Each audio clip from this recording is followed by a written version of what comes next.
Hello, welcome to new Reddit voiceover update. Today we will take a look on subreddit, Tales from Tech Support. Enjoy. Sometimes it's the little things. Obligatory background.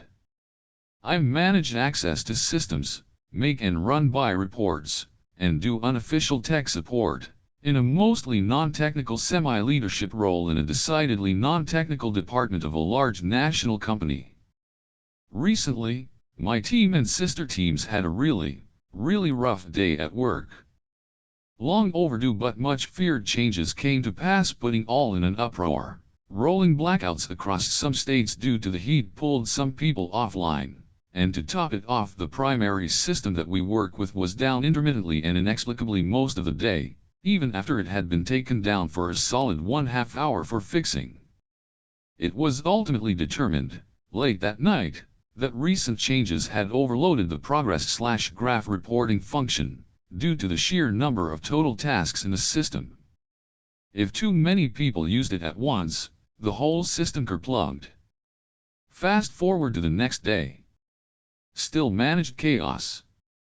I come on a little later and noticed that one of the leads from our sister team, we'll call her Chelsea, had replied to the downtime email, asking if we could use the graph page now. Crickets from our PM, who, granted, likely figured crickets is as good a response as no. Chelsea is with the team that we get our tasks from. If her team is delayed, then we get the tasks later, with less time to work. That's definitely why I reached out to her, not just because I'm nice and want to help, lol. Gotta keep my reputed eye on. Rhubarb. Hey Chelsea, I saw your email. Did you get a response yet? Chelsea, no, nothing. It sucks BC, I need it for part of my job. Rhubarb, if you need to see where tasks are, I can run a buy report from a different part of the program. Chelsea, oh no, I have those, but I can't reassign the tasks to my team to work. Oh. Lightbulb C. Yes, you can reassign tasks through the reporting page. But it's awkward and annoying, and you have to reassign one task at a time, and the system has a whole different area that literally was made for managing workflow. Poor thing. Her team is high volume, so she is reassigning dozens, if not hundreds, of tasks each day using this slow, awkward process. Rhubarb. So, are you able to access this other area? Gives directions to the workflow page. Chelsea, wait, what? I've never been there. Chelsea, OMG, this is great. This is exactly what I need. Rhubarb, oh by the way, if you hold Control down you can select more than one task and then reassign all of the selected tasks at once. Chelsea, insert entertaining GIF here of fireworks from a cranium. Chelsea, mind blown. TLDR, bad day overall, system broke, but because it broke I found out that coworker was doing things the hard way. Showed her the easier way. Made her day, made my day. Edit for formatting. Usually post from mobile, couldn't figure out how to do a single line break on computer. Literal percussive maintenance. Pre-REQ not IT, does tech support for family too stuck in their ways. My dad has a 2012 Dell. No begging has encouraged him to upgrade. His work computer is from 2006 and works just fine, so a 2012 one is perfectly fine. I am seriously getting close to replacing it when he's not looking. Anyway, his biggest problem is the fan. I swear, this fan, if someone so much as brushes the casing with a foot, or a hand, or come into physical contact at all, the fan will get knocked out of whack and start whirring like mad. I am not tech savvy enough to crack the casing and fiddle with it, but I discovered that giving it a sharp kick will right it. I discovered this purely on accident, I assure you. My dad does not believe me. Every time he sets it to whirring, He calls and says, "I will not kick the computer, just do whatever you usually do." So I go over and kick it. Worrying goes away. I wonder if I can get a new one for him for Black Friday this year. Overpromising boss, and a magical word. Way back in mists of time, the previous century to be exact, I worked for a while as a supervisor for a computer company's service and support unit. This was mostly a cool job. I had about 20 technicians that reported to me, and I reported to Fred, who I've posted a few times about. This posting is kind of long, but I think the background and context is needed. Fred was overall a pretty good boss. He always wanted to coach, develop, train, and support the folks in his group. Fred was also fairly ambitious, and this sometimes led him to commit to projects and tasks, without actually having any idea how much work said tasks would be for his staff. And therein lies the following tale. The company was going through a growth period, which was generally a good thing. However, we were struggling a bit with supporting growing our customer base. The company had been using certain peripheral equipment from a well-known vendor for ages. As technology evolved, newer, smaller, cheaper versions of these peripherals became available, and we started incorporating these. Everyone was thrilled with the replacement units. These required much less floor space, less power, less HVAC. Sure, we couldn't charge as much per month for maintenance, but these units were supposed to be way more reliable, much greater MTBF, so, what's not to like? Well, it turned out these units had been rushed to market. We started getting calls from every customer that had these new units. They were throwing up errors in the logs and sometimes failing to the point that the entire system would be rendered unusable.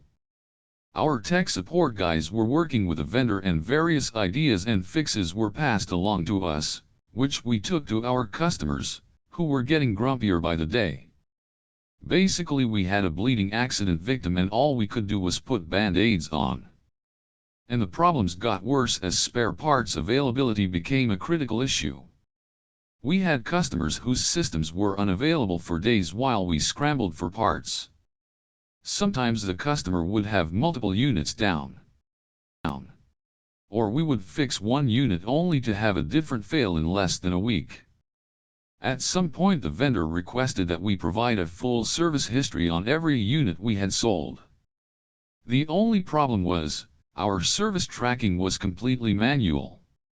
We could not just run a report like you would do these days. It meant hours of paging through service logs and service reports. One day I'm at work, probably fielding a call from one of my totally angry customers, and Fred calls me into his office. He had an excited smile on his face. Something good was in the wind. I'm hoping they've found an actual fix for this problem, but alas, it was not to be. Fred announces that he just got the phone with his boss about this problem. The vendor wants a complete service history on all units. Serial number, install date, date of failure, action taken, parts used, and serial number of bad part and replacement part. Fred, I told my boss that this would be no problem for us.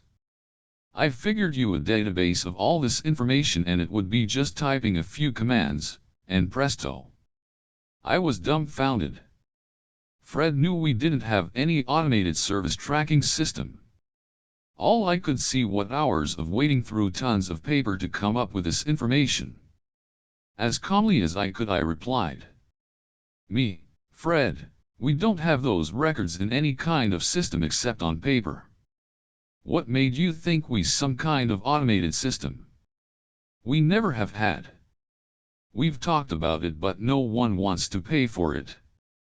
Fred, now beginning to look sheepish, well, I just owe you a database, and it would be, easy. Fred, I can do this. But it will mean probably a solid week of going through paper by hand. I will not be able to do my regular job while I do this. You will have to step in and handle some of my stuff, or we'll have to let it slide. It's your call. If you think it's important, I'll start right away, but you have to help me. Fred, oh. I thought you had a database. Me, Fred, I do have a database. It's hundreds of sheets of paper. I do not have an automated database. Database is a general term, it's not magic. So, since Fred had promised his boss that we had this information at our fingertips, well, my fingertips as I shuffled through a ton of paper records, he wanted me to do it. Luckily I found that 2 of our larger customers accounted for a majority of the problems. I called the techs who supported these 2 sites, explained what I needed, and found that these guys had been keeping records on their own. I was able to pull together the information from our other customers over the next few days. I'm sure it wasn't 100% complete, but it was enough. Over the next few weeks our vendor announced a swap out program and we eventually got all the problem units replaced. Couple of things came out of this experience. There was a decision made that we had to implement a service and parts tracking system, WTF. We were an automation company, and Fred promised he would check with me before he told his boss we could do something, when he had no idea if we could or not. And he stopped saying database as if it were a magic word. That's just a bit outside the max length. I worked for a copier company for a few years.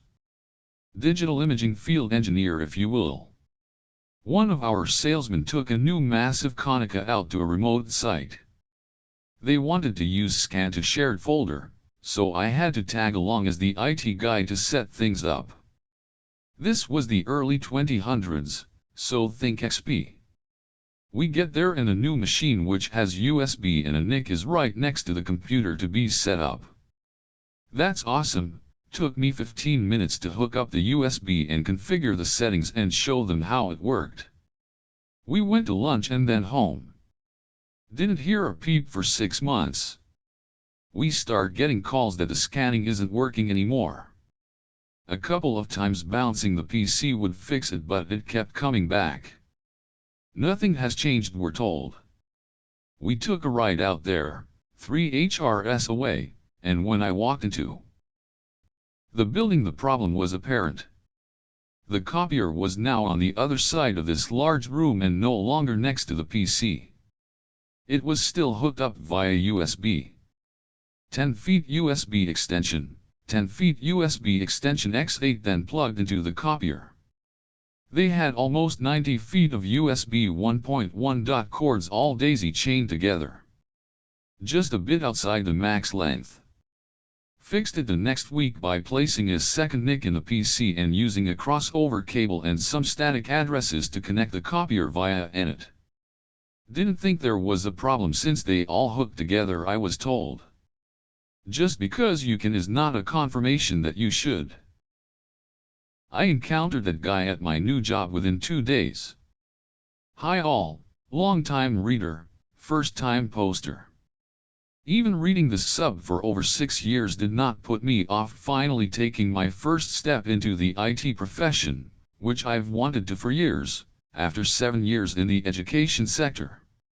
A friend made me aware of a fairly lucrative position at a local manufacturing plant, which pays very well for my area and would be a huge step up from what I was doing at a local college, which had elements akin to help desk support but was explicitly not an IT role. However, I think having worked with a ticketing system and 15 plus years of personal tinkering with computing helped me land the job, and I was thrilled. There are 2 of us in support for over 500 users, so we provide level 1, 2, and 3 support. I really wanted to make a good impression, so I dived into resolving my first ever help desk tickets in my life, with help from my supervisor who is exceptionally helpful but can have a bit of a temper at times, not towards his staff but useless users. Day 2 swings around and I'm feeling positive. A new ticket. Comes in, I have changed the user's name involved to Jeff. Jeff puts in a ticket saying an access database, yes we use a massive site-wide access database, was throwing an error. I contact him through Teams chat, as most users use that instead of calling. Jeff, access database has an error. I need this to do my job and report crucial statistics. I'm exceptionally busy. It needs fixing now. Me, okay, my supervisor has informed me we can resolve this by reinstalling the application. It's a relatively quick fix, but you will be unable to work for 20 minutes while we configure it on your laptop. 5 minutes past. Jeff, this is unacceptable. You said it would be fixed in 20 minutes.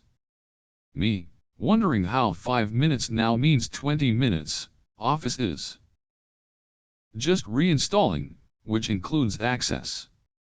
As you can see from the progress bar, it is about 33% done. Please bear with it as it completes. Jeff, no, this is unacceptable. Cancel the installation now so I can go back to working. I will be making a complaint. At this point, I am terrified. No one treated me like this at my last job. Now someone is making a complaint on my second day in IT. I try to be polite and say I will leave the ticket open and pending until we get the issue resolved for him. Before I can even walk down the corridor to explain to my supervisor, I hear him speaking with a raised voice on the phone. Supervisor, if the application is so crucial to your job, why won't you let my staff work on resolving it for you? Until you provide us with an hour of your time when we can work on your laptop, the ticket will be on hold. It is now your responsibility to book that time in your calendar for us to complete the work. It has now been 3 months, and Jeff has requested that we take his laptop and install the Office package and configure the database overnight, requiring us to stay after hours. We are salaried 8:30 a.m. to 5 p.m., which was refused, and after asking when the ticket will be resolved 3 times, to which we responded that it was his responsibility to find the time, as we had tried to accommodate him multiple times and we were told he is too busy, I raised it with my supervisor again. Now I know why he's appreciated. Supervisor, close the ticket, buddy. I guarantee you when you close it, he will call again and he will be denied a final time. The guy is a head. I closed the ticket, and he called instantly. Got told somewhat politely where to shove it, and next time if he has an urgent job that needs completing to be cooperative. I love having supportive superiors who tell users what's what when they are acting like idiots. TLDR, user wants an issue resolving within 5 minutes, and complains to my superior, expected a reprimand. Supervisor instead tells him how it really goes and keeps him on the hook for 3 months before shutting him down. Thank you for watching. If you like the video, please like and subscribe. If you want to see your favorite subreddit in next video, leave a comment.